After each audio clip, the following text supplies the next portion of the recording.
Perkenalkan, nama saya Jessica Febianisya Majuntak dari kelas B dengan NIM 7052203067.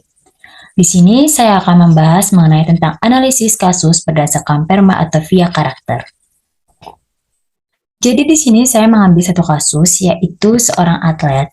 Mungkin semua orang sudah pada tahu, dia adalah Kevin Sanjaya, atlet bulu tangkis dari Indonesia.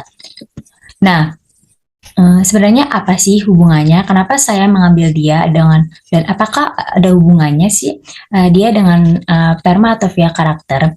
Nah, jadi Kevin Sanjaya itu adalah atlet bulu tangkis.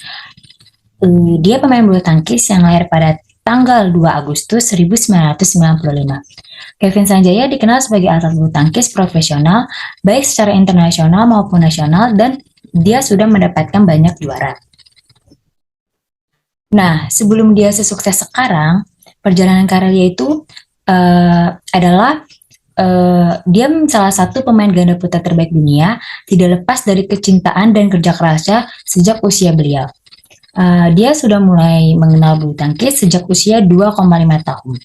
Dia juga mulai serius terjun di dunia bulu tangkis saat duduk di bangku kelas 6 SD. Nah, saat itu Kevin pertama kalinya dia itu bergabung di klub bulu tangkis lokal di Banyuwangi, yaitu PB Sari Agung. Nah, jadi pada tahun 2006 itu dia mencoba mengikuti audisi umum di PB di Jarum Kudus, tetapi dia tidak berhasil dan belum keterima seleksi.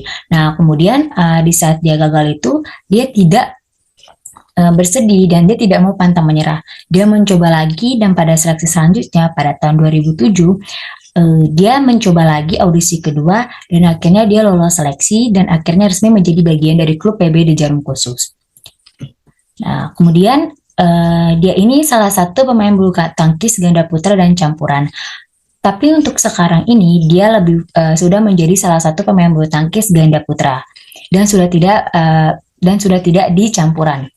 Nah, atlet ini, Kevin ini merupakan pemain asal klub The Jarum di Kudus, Jawa Tengah, dan sudah bergabung sejak tahun 2007. Sejak dia sudah bergabung di klubnya pada tahun 2007 pertama kalinya. Nah, bersama dengan rekan-rekannya, pemain bergu putra lainnya, ia berhasil menyumbangkan banyak sekali kejuaraan bersama rekan-rekannya.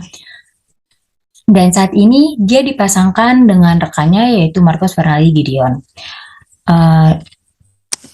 Nah, pada awal karirnya itu, sebelum dia sesukses sekarang ini, dia tuh banyak sekali mengalami tantangan dan rintangan untuk dia bisa sukses seperti saat ini. Nah, pada awal karirnya bergabung bersama PP di Jarum, dia itu sempat merasa down karena dia dianggap kurang berpotensi sebagai pemain tunggal dan diminta untuk fokus ke ganda. Nah, dan dia juga pernah berbicara di salah satu wawancara, untuk dia menjadi seperti sekarang ini tidaklah mudah dan dia membutuhkan banyak sekali rintangan dan tantangan. Dan harus ada pengorbanan dan bekerja keras untuk mewujudkan hal tersebut. Dia tahu bahwa untuk sampai ke puncak kesuksesannya seperti sekarang ini, dia harus banyak belajar dan dilatih oleh orang-orang yang lebih profesional daripada dia. Nah, tapi meskipun harus melalui proses yang panjang untuk mewujudkan cita-citanya menjadi atlet bulu tangkis, keputusan dia untuk terjun di dunia bulu tangkis di sektor ganda putra menghasilkan banyak prestasi akhirnya. Nah, kesimpulan dari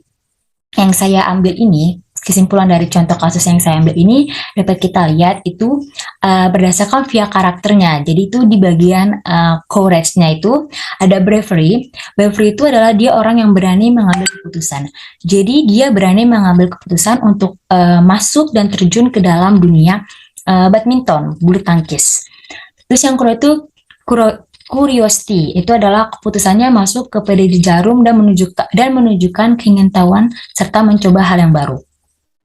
Kemudian yang berikutnya itu ada perseverance. Perseverance itu dia mulai masuk ke bulu tangkis sejak usianya masih bunda dan sudah mengikuti banyak olimpiade, dan dia tetap menekuni pekerjaan dia saat ini. Nah, kemudian ada Jets ini tuh dia melakukan pekerjaannya dengan antusias dan penuh kegembiraan tanpa tekanan. Dia melakukan pekerjaannya sebagai seorang atlet bulu tangkis itu dengan rasa nyaman dengan rasa enjoy dan dia menikmati selama pekerjaannya itu. Kemudian yang berikut itu ada di dalam temperance, yaitu humility. Dia mendapatkan cinta dari banyak orang dan banyak yang menyukainya. Dia pernah dia pernah bilang bahwa dia tidak menyangka akan banyak yang mengetahui dia sebagai seorang atlet bulu tangkis, dan dia tidak menyangka juga bahwa dia akan mendapatkan cinta dari banyak orang di sekelilingnya. Dan kemudian dari wisdom itu juga ada judgment. Judgment itu adalah pemikir kritis dan berpikiran terbuka. Kemudian ada transcendence, itu adalah hope yang artinya adalah berharap. Dia berharap dia masuk ke dunia, dia terjun ke dunia bulu tangkis, dia berharap untuk tujuan kedepannya, untuk dunia dan masa depannya. Itu mau jadi apa, dan dia sudah ketahui itu, dia akan menjadi atlet bulu tangkis. Nah, kemudian di sini yang terakhir adalah humanity, yaitu love of learning. Dia berusaha dan belajar hal baru dengan perasaan cinta dan menyenangkan, dengan hasil yang positif oleh orang-orang di lingkungan di sekitarnya yang mendukung dia juga. Nah, sekian dari saya, semoga bermanfaat dan terima kasih.